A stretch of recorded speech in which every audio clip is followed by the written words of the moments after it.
جب ہم غسل کریں یا وضو کریں تو ہمارے یہاں پاکیزگی کا مزاج کتنا، کس انداز کے ساتھ ہمیں قانون دیا گیا ہے، اسلام کا قانون کتنا نفیس ہے کہ ہم یوں ہی جو وہ پاٹ اٹھا کر کے یا ٹپ اٹھا کر کے یا شاور کھول کر کے بدن پہ پانی ڈال لے، ہمارے یہاں اس کا نام غسل نہیں ہے، ہمارے ہاں غسل اس کا نام ہے۔ اور وضو کے اندر 3 فرائض ہیں، وضو کے اندر جو وہ 4 فرائض ہیں اور غسل کے اندر 3 فرائض ہیں۔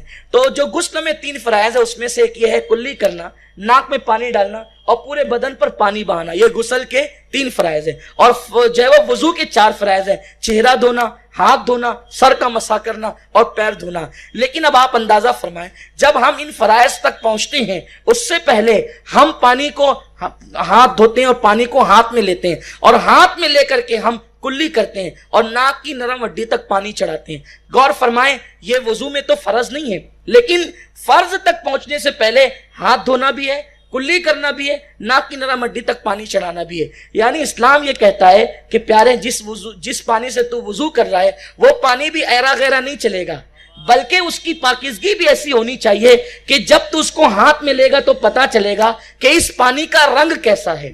ایسا نہیں ہے کہ اس میں پتے گر گئے، وہ پتوں کی وجہ سے اس کا رنگ متغیر ہو گیا، تو ایسا پانی بھی ہمیں نہیں چلے گا وضو کے لیے، بلکہ پانی بھی اپنی اصل حیت پر چاہیے، تب اس سے ہم وضو کر سکیں گے۔ یعنی یہ نہیں ہے کہ صرف پانی ڈالنے کا نام ہمارے ہاں غسل یا وضو ہے، بلکہ پانی کی بھی ایک کوالٹی ہمارے یہاں، بلکہ اللہ اکبر، اسلام میں تو پاکیزگی کا نظام یہ ہے۔ علماء فقہا یہاں آپ ان سے پوچھ سکتے ہیں کہ جو پانی مستعمل ہے اس سے بھی ہم وضو نہیں کر سکتے، اس سے بھی ہم غسل نہیں کر سکتے۔ یہ مستعمل کسے کہتے ہیں کہ وہ پانی پاک تو ہے لیکن کسی بے وضو یا بے غسل کے آدمی نے اس میں اپنی انگلی ڈال دی، قصدن انگلی ڈال دی، اسلام کہتا ہے یہ پانی اب اس قابل نہ رہا کہ اس سے وضو کیا جا سکے یا غسل۔ جس مذہب میں پاکیزگی کا یہ عالم ہے، اگر وہ قوم گندگی کے اندر اپنی زندگی کو گزار رہی ہے تو اس سے بڑھ کر بے وقوف میرے پیارے آقا علیہ السلام کے پیارے دیوانوں، اسلام کا یہ نظام ہے تو ہم پانی ہاتھ میں لیتے ہیں تاکہ اس کا رنگ نہ بدلا ہو، اس کے بعد کلی کرتے ہیں۔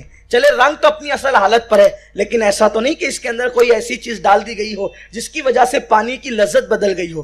پتہ چلا ہم جس سے وضو یا غسل کرتے ہیں وہ پانی بھی ہمیں ایسا چاہیے جیسا وہ آسمان سے برسا تھا، جو لذت وہ لے کر کے آیا تھا اس میں وہ لذت قائم رہنی، تبھی جا کر کے وہ پانی ہمارے استعمال کے قابل ہوگا۔ اور اس کے بعد ہم ناک کی نرم ہڈی تک وضو میں پانی چڑھاتے ہیں تاکہ اس کی بو بھی تبدیل نہ ہو، جو بو وہ لے کر کے آیا تھا اس بو پر جب تک وہ قائم نہیں رہے گا وہ ہمیں پاکیزہ نہیں کر سکتا۔ یہ اسلام میں پاکیزگی کا نظام ہے۔ میرے آقا صلی اللہ علیہ وآلہ وسلم کے دیوانوں، بحیثیت مسلمان جتنے مسلمان ہیں پوری دنیا میں اس وقت 250 ارب مسلمان، 250 کروڑ مسلمان، یعنی 2 ارب مسلمان پوری دنیا کے اندر 250 کروڑ کی تعداد میں موجود ہے جو کلمہ پڑھتے ہیں، اور ان میں کی اکثریت جو ہے وہ صحیح العقیدہ ہے، مسلمان ہے۔ چند 2.5% لوگ راستہ بھٹک چکے ہیں، جو عقیدے سے پھر چکے ہیں، ان لوگوں کی کوئی بات نہیں، لیکن اس وقت بھی امت کی اکثریت مسلمان ہے۔ آج سے پہلے بھی امت کی اکثریت مسلمان تھی، آج کے بعد بھی امت کی اکثریت انشاءاللہ امام مہدی کے آنے تک اسلام پر قائم رہے گی۔ جو مسلمان کہلاتا ہے اس کی اکثریت اسلام پر قائم رہے گی۔ بحیثیت مسلمانوں کا عقیدہ چونکہ بہت زیادہ قرآن نے جس پر زور دیا ہے وہ ہے عقیدہ آخرت۔ قرآن مقدس کے اندر 6666 آیتیں مبارکہ ہیں، کم و بیش اتنی آیات ہیں، لیکن 70% آیتیں 70% آیتیں جو ہے وہ آخرت کا تذکرہ کرتی ہے۔ بلکہ قرآن مقدس مکۃ المکرمہ میں جو 13 سال تک نازل ہوتا رہا، اس 13 سال کے اندر قرآن مقدس صرف 3 باتوں کو بار بار الگ الگ رنگ میں پیش کرتا رہا۔ 3 باتیں قرآن نے الگ الگ رنگ میں پیش کی۔ نمبر 1، اللہ کی توحید کہ اللہ ایک ہے، اللہ کی توحید کہ اللہ ایک ہے، خدا ایک ہے، الہ ایک ہے، اور اس کے بعد رسول اللہ کی نبوت، اور تیسری بات آخرت۔ ان 3 چیزوں کو قرآن ایک ہی مضمون کو الگ الگ رنگ میں پیش کرتا رہا، یعنی کہ 70% قرآن جس پر توجہ دے رہا ہے اور جس طرف توجہ کو مبذول کرا رہا ہے وہ ہے آخرت۔ اور آخرت کا بنیادی نقطہ نظر یہ ہے کہ مرنے کے بعد ہم سب کو اٹھایا جائے گا۔ جب ہم مر جائیں گے، مرنے کے بعد سب اٹھیں گے، اپنی اپنی قبروں سے اٹھیں گے. اب سب لوگ اپنی اپنی قبروں سے اٹھیں گے. کسی کو مرے ہوئے ہزاروں سال بیت گئے وہ بھی اسی قبر سے اٹھے گا. کسی کو شیر نے کھا لیا, وہ شیر کو جس نے کھایا یا شیر مر کے مٹی میں مل گیا تو وہ وہاں سے اٹھے گا. اسی طریقے سے اگر اللہ نہ کرے کسی کو جلا دیا گیا, اس کی راکھ کو لوگوں نے پانی میں بہا دیا, اگر وہ جو ہے وہ یہ سوچتا ہے کہ وہ کیا ہوگا, اس کو بھی اللہ تعالیٰ اٹھائے گا. یعنی کہ جو جہاں ہوگا میرا اللہ اس کو وہاں سے اٹھائے گا. میرا اللہ قرآن میں فرماتا ہے منہا خلقناکم وفیہا نعیدکم ومنہا نخرجکم تارۃ اخری. اسی مٹی سے ہم نے تمہیں پیدا کیا ہے, اسی مٹی میں پھر تمہیں ملا دیں گے اور پھر تمہیں اسی مٹی سے واپس نکالیں گے. میرے آقا علیہ السلام کے پیارے دیوانوں, جب اللہ کے رسول علیہ السلام نے یہ عقیدہ پیش فرمایا مکے کے لوگوں کے سامنے, مکے کے وہ لوگ جو غافل ہو چکے تھے, مکے کے وہ لوگ جو غافل ہو چکے تھے تو نبی کی اولاد, اتنے بڑے نبی کی اولاد تھے جس کا تذکرہ قرآن مقدس میں خلیل کی حیثیت سے کیا جاتا ہے. اللہ اکبر, ابراہیم خلیل اللہ کی اولاد میں سے تھے لیکن اپنے نبی کا پیغام, اپنے باپ کا پیغام بھول چکے تھے اور وہ لوگ 360 معبودان باطل کی پرستش کرنے لگے تھے, ان کی عبادت کرنے لگے تھے. انسان بگڑتا کیوں ہے؟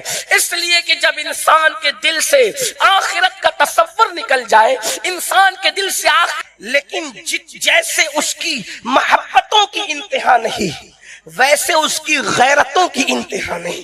جو محبت میں بگڑ جائے, غیرت پر توجہ نہ کرے.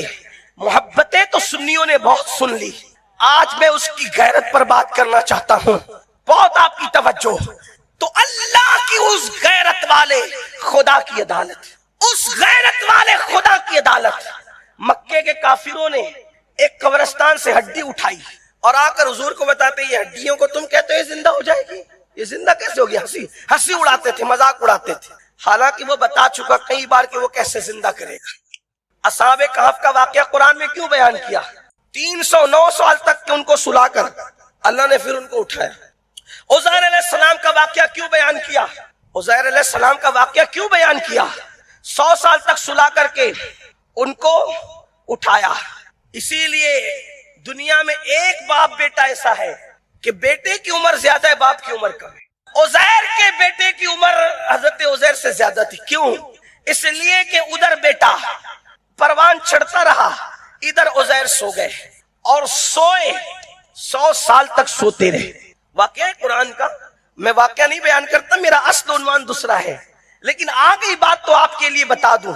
حضرت عزیر علیہ السلام ایک خیال پیدا ہوا نبی کے دل میں, اللہ مردوں کو کیسے اٹھائے گا. ایک چیز ہے, بہت بڑی بات تھی یہ, یقین تو تھا, خیال آ گیا کہ کیسے اٹھائے گا, کیسے اٹھائے گا, یہ خیال آ گیا. اللہ نے سلا دیا اور جب وہ جا رہے تھے رستے سے تو ان کے ہاتھ میں پھل تھے. پھل کے متعلق صوفیہ فرماتے, مفسرین فرماتے کہ انگور تھے, انگور کے پھل تھے اور وہ گدھے پہ بیٹھے ہوئے تھے. انہوں نے کیا کیا, جاتے جاتے ایک درخت سے پھل لٹکا دیے, پھلوں کی تھیلی سمجھ لو لٹکا دی, گدھے کو کھڑا کیا اور اس کے بعد وہ سو گئے. سوئے تو اللہ نے فرشتے سے کہا اس کی روح نکال, روح نکال لی گئی. 100 سال تک سوئے رہے, پھر اللہ نے 100 سال کے بعد روح لوٹا دی, وہ اٹھے. تو اللہ نے فرمایا کتنا سوئے؟ 100 سال کے بعد اٹھا کے پوچھا کتنا سوئے؟ تو حضرت عزیر علیہ السلام نے کہا رات کو سویا, صبح کو اٹھ گیا. بس مومن اپنی قبر سے جب اٹھے گا تو اس کو ایسی لگے گا. لوگوں کو لگ رہے 500 سال ہو گئے, 1000 سال ہو گئے, 900 سال ہو گئے. ارے نادان, یہ کئی سو سال تم گن رہے ہو دنیا میں, وہاں تو یار کا دیدار کر کے آنکھ بند کی. مومن کا جینا مرنا کیا, جیے گا تو نام لے لے کے جیے گا اور مرے گا تو جلوہ دیکھ دیکھ کر مرے گا. اور تو فرمائے ہمارا جینا بھی کیسا, لیکن مومن کا, میرے بھائی مومن کا, ہاں, جو کانوں میں ایئر فون لگا کر گانے سنے, جب وہ لوگ کہتے نبی کا نام ذکر, نبی کا جلوہ دیکھ کے مروں گا, میں نے کہا وہ تو دکھ رہا ہے, کون دیکھ کے مرے گا جلوہ؟ کیوں؟ اس لیے کہ جو ذکر میں مصروف ہے, جو جی رہا ہے یاد کر کر کے, وہ مرے گا دیکھ دیکھ کے. جو جی نہیں رہا ہے یاد کر کر کے، اس کو تو یاد نبی کی کرنا ہی نہیں ہے، وہ تو کانوں میں ایئر فون لگا کے گانے سن رہا ہے۔ سود کے 70 درجے ہیں اور سب سے کم درجہ ماں کے ساتھ زنا ہے۔ تو اب حدیث کا مطلب یہ ہوا کہ جس نے سود کھایا گویا اس نے اپنی ماں کے ساتھ 70 بار زنا کیا۔ اللہ کی عدالت میں جو ماں کے ساتھ زانی کی حیثیت سے کھڑا ہوگا وہ سود کھانے والے، سود کے دھندے کرنے والے، یہ نبی کا دیدار کرتے ہوئے مریں گے۔ جن کے ہاتھوں میں شراب کے پیالے ہیں وہ نبی کا دیدار کرتے مریں گے۔ یہ سب چٹنگ وٹنگ کی باتیں ہیں۔ یہ شاعر لوگ جو شعر لکھ لے ان کا اپنا کمال ہے۔ شاعری الگ، حدیث الگ۔ شاعری کی دنیا سے نکل کر حقیقت کی دنیا میں آؤ۔ ہر شعر حقیقت نہیں ہوتا۔ یہ جو جنت کے ٹھیکیدار بن کے بیٹھے ہو، ابھی آگے میں گفتگو کرنا چاہتا ہوں، اگر نہیں سدھرے تو فرعون اور ابو جہل کے ساتھ رہو گے جہنم میں۔ لاکھ کلمہ پڑھ لو، میرے جملے تلخ لگے تو معاف کرنا۔ اگر نہیں سدھرے، یہی روش رہی، یہی حالات رہے، یہی معاملات رہے، یہی انداز رہا، کیونکہ مومن کے لیے سب ہے۔ مومن کے لیے ہم مومن کہاں ہو رہے ہیں؟ بہت سے لوگ تو منافق ہو گئے۔ منافق میں نہیں کہہ رہا ہوں، حضرت فاروق اعظم کہا کرتے تھے کہ اگر منافقوں کو دم نکل آئے، توجہ کرنا، اس دور کی نہیں، اس دور کی نہیں، فاروق اعظم اپنے زمانے کی بات کر رہے ہیں، اگر منافقوں کو دم نکل آئے تو راستہ چلنا مشکل ہو جائے۔ منافق کا مطلب کیا؟ زبان سے تو مسلمان اپنے آپ کو کہہ رہا ہے لیکن اندر سے وہ مسلمان نہیں رہ گیا۔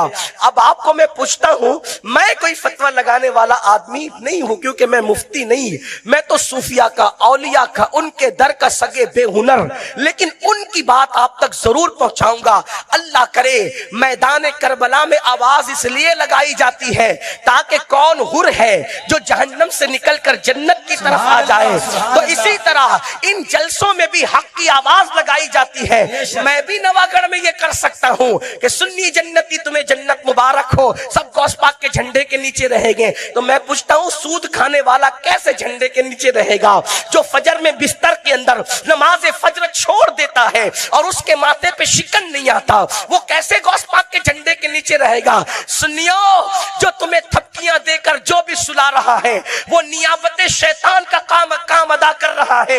یاد رکھنا میرے بھائی، غوث اعظم کو بے نماز سے، بے نمازی سے نفرت اتنی ہے کہ غوث پاک تو بے نمازی کو مسلمان کی قبرستان میں دیکھنا پسند نہیں کرتے۔ جو مسلمانوں کے قبرستان میں غوث پاک بے نمازی کو دیکھنا پسند نہ کرے، وہ غوث اعظم اپنے سلسلے میں بے نمازی کو کیسے دیکھ سکتے ہیں؟ قادری سلسلہ کسی کے باپ دادا کی جاگیر نہیں۔ تم چاہے کتنی قادریت لکھ لو، غوث پاک تم سے خوش نہیں ہے۔ تم نے قادریت کا مزہ بھی نہیں چکا۔ غوث پاک، میں نہیں کہہ رہا، اپنی مرضی سے، غوث پاک کہتے ہیں میرے مرید کی 2 پہچان ہے۔ کیا پہچان ہے؟ ہاں، اسی لیے تو لوگ آسان ڈھونڈ رہے ہیں۔ غوث پاک کہتے ہیں میرے مرید کی 2 پہچان ہے، 2۔ ایک تو وہ سردی کی طویل راتوں میں، سردی کی لمبی راتوں میں نفل نمازیں پڑھ کے رات گزارتے ہیں، اور گرمی کے طویل دنوں میں وہ نفل روزے رکھ کے اپنا دن گزارتے ہیں۔ گرمیوں میں نفل روزے رکھتے ہیں، سردیوں میں راتوں کو نمازیں پڑھتے ہیں، وہ قادری ہے۔ غوث پاک نے خود کہا جو رمضان شریف کا بھی روزہ نہ رکھے گٹکے کی وجہ سے، اسے قادری کہلانے کا حق کیا ہے؟ ہاں، برا مت ماننا، میری بہنوں سے بھی توجہ چاہتا ہوں۔ شوہر کی خوشی کے لیے ہر قربانی دیتی ہے، رب کی خوشی کے لیے کیا قربانی دیا آپ نے؟ اللہ کے لیے کیا قربانی دیا؟ تو بڑی معذرت کے ساتھ، کہیں ہم منافق تو نہیں ہو گئے؟ میں صرف آپ کی بات نہیں کر رہا ہوں، میں اپنی بات بھی کر رہا ہوں۔ آپ یاد رکھنا، جب بھی میں نصیحت کرتا ہوں تو میں آپ کو مخاطب کر کے نہیں، پہلے نمبر پر اپنے آپ کو، کیونکہ میں آپ لوگوں سے الگ نہیں، اور میرا اللہ میری نیت کو جانتا ہے، وحدہ لا شریک، کہ میں تم سب میں زیادہ اپنے آپ کو گنہگار سمجھ کر پہلے اپنے آپ کو مخاطب کرتا ہوں، کیونکہ نصیحت کی ضرورت زیادہ مجھے ہے، مجھے سب سے زیادہ ہے۔ اللہ اکبر۔ تو اب ذرا دھیان سے سننا میرے بھائی، کہیں ہم منافق تو نہیں ہو گئے؟ منافق کی ڈیفینیشن کیا ہے؟ زبان سے کلمہ پڑھے، دل کے اندر کلمہ نہ ہو، زبان سے مومن کہلائے، دل میں مومن نہ ہو۔ اب بتاؤ تو صحیح جو مومن ہوگا بستر پہ وہ سو کیسے سکتا ہے؟ آپ کہیں گے مولانا نیند کسی کو بھی آ سکتی ہے. میں نے کہا ایسی بات نہیں میرے بھائی، تو بات سمجھ پہلے. دیکھ ٹرین پکڑنا ہو تو تجھے نیند نہیں آتی. آپ مجھے بتائیں محبت ٹرین تجھے سونے نہیں دیتی، محبت نماز تجھے کیسے سونے دیتی ہے؟ اس کا مطلب کہیں نہ کہیں تو منافق ہو رہا ہے، کہیں نہ کہیں تو نفاق کر رہا ہے. اگر کسی نے شادی میں دعوت دی کہ میرے گھر آنا تو آپ کیا کہتے ہیں؟ یار دکان بند کر کے جانا پڑے گا حضرت، یہ چھوڑ کے جانا پڑے گا حضرت، وہ کام چھوڑ کے جانا پڑے گا حضرت. آپ مجھے بتائیں کیوں؟ وہ ناراض ہو جائے گا، یار بچپنے کا دوست ہے، ناراض ہو جائے گا، یہ ناراض ہو جائے گا، وہ ناراض ہو جائے گا. میں کہتا ہوں تم نے سمدھیوں کی خوشی کی خبر کی، تم نے داماد کی خوشی کا خیال رکھا، تم نے دوستوں کی خوشی کا خیال رکھا. میرے بھائی کیا ہم نے اس یار کی خوشی کا بھی خیال رکھا جس نے ہمیں ساری نعمتیں دی، اس نے ہمیں پیدا کیا؟ اس کے احسانات تو یاد کرو، اس کے احسانات کا خیال تو کرو. اللہ اکبر. اگر وہ چوہا بنا دیتا ہم کیا کر لیتے اس کا؟ اگر وہ بندر بنا دیتا ہم کیا کر لیتے اس کا؟ وہ سور بنا دیتا ہم کیا کر لیتے اس کا؟ اللہ اکبر. کسی کافر کے گھر کا کتا بنا دیتا ہم کیا کر لیتے اس کا؟ لیکن میرے اللہ کی شان، اس کا کرم، اللہ جو بناتا ہم بن جاتے. لیکن میرے اللہ نے نہ چوہا بنایا، نہ کتا بنایا، نہ سور بنایا، نہ بندر بنایا. اللہ بنایا تو انسان بنایا. چلے انسان بنا کر موسیٰ علیہ السلام کی قوم میں پیدا کر لیتا تو کیا کر لیتے؟ موسیٰ کی قوم میں پیدا ہوتے غلطیاں کرتے، ٹھکائی ہوتی رہتی. عیسیٰ علیہ السلام کی قوم میں آتے غلطیاں کرتے، دروازے پہ لکھ جاتا کہ کیا کیا گناہ کیے. لیکن قربان موسیٰ وہ عیسیٰ کا امتی نہ بنایا، امتی بنایا تو محبوب کا امتی بنایا، اپنے پیارے کا امتی بنایا. کتنے احسانات ہیں نا اس کے، کتنے کرم ہے نا اس کے، اور ان احسانات کا بدلہ تو دے بھی نہیں سکتے. مگر مجھے بتاؤ میرے بھائیوں، میری بہنوں سے میں پوچھنا چاہتا ہوں، ذرا بتاؤ اس قادر و قیوم نے ہم سے کچھ نہیں مطالبہ کیا؟ یہ نہیں کہا کہ میں نے یہ کیا تو یہ کر، یہ کیا تو یہ کر، یہ کیا تو یہ کر. یہ کہا بندے میری بندگی کر، میری عبادت کر. عبادت کیوں کروں؟ کوئی عبادت تیری نہ کرے تو بھی تو خدا ہے، اور کوئی کرے تو بھی تو خدا ہے. جب کوئی نہ تھا تو خدا تھا، کوئی نہ رہے گا تو تیری شان تو گھٹتی بڑھتی نہیں نا مولا. کیوں عبادت کروں؟ تو جواب ملتا ہے بندے میں جانچنے کے لیے عبادت کا حکم دیتا ہوں کہ میرا وفادار کون ہے اور میرا غدار کون ہے. یہ ہے فیصلے یہ ہے. سب نے بلایا، ناراضگی کے ڈر سے پہنچ گئے، لیکن رب بلا رہا ہے. کتنا آ رہے ہو؟ کانوں میں ایئر فون لگا کے گانے، ہاتھوں میں شراب کے پیالے، بڑی بڑی داڑھی رکھنے والوں کو بھی، بغیر داڑھی والوں کو بھی، ٹوپی والوں کو بھی، بغیر ٹوپی والوں کو بھی دیکھا. عورتیں قریب سے گزر جائے نظریں ان کی نیچے رہ نہیں سکتی. ہم نے تو یہاں تک دیکھا حج کر کے لوٹ رہے، عمرہ کر کے لوٹ رہے، فلیٹ کے اندر خوبصورت عورتوں کو تک رہے.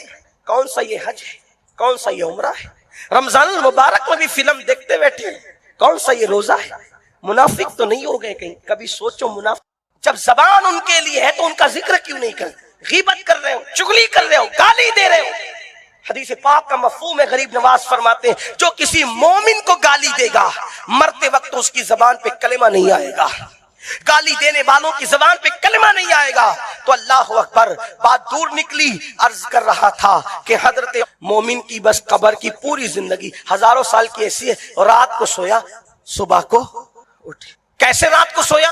یار کا دیدار کرتے ہوئے سویا، حضور کو دیکھ کے سویا. حضور کو توجہ کریں، حضور کو دیکھ کے سویا. اور فرشتے اٹھائیں گے تو کیا بول کے اٹھائیں گے؟ کیا بول کے اٹھائیں گے؟ ہمارے صوفیہ کہتے ہیں فرشتے کہیں گے اٹھو.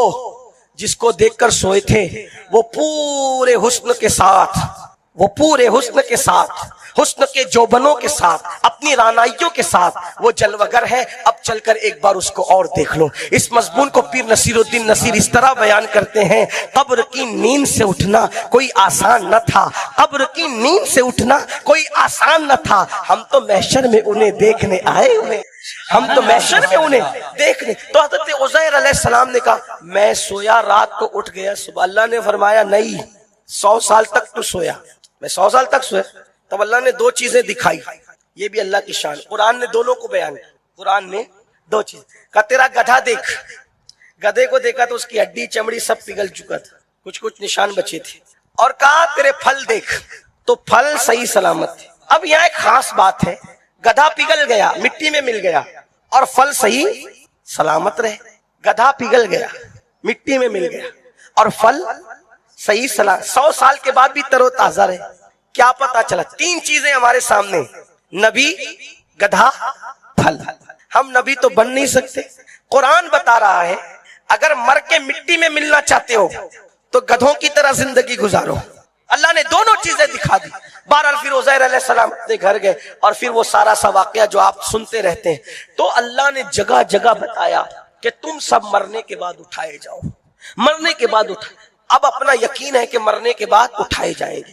اور پھر دوسری بات یہ، جب یہ بات پتہ چل گئی کہ مرنے کے بعد اٹھو گے، ایک دن جب اللہ چاہے گا اٹھائے گا، قیامت آئے گی، پھر اٹھایا جائے گا، اس کو محشر کہتے ہیں۔ اللہ کی عدالت میں سب کھڑے ہوں گے، اور اللہ کی عدالت میں جب کھڑے ہوں گے تو اللہ خود حساب لے گا، اللہ پاک خود حساب لے گا، اور اس کے لیے کوئی ناممکن یا مشکل کام نہیں ہے کہ وہ سب کا حساب خود لے، سب سے سوال خود کرے۔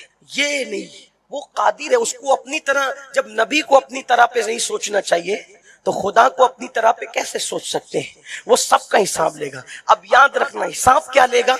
اصل چیز یہ آ رہی ہے، حساب یہ لے گا، فَمَن يَعْمَلْ مِثْقَالَ ذَرَّةٍ خَيْرًا يَرَهُ وَمَن يَعْمَلْ مِثْقَالَ ذَرَّةٍ شَرًّا يَرَهُ۔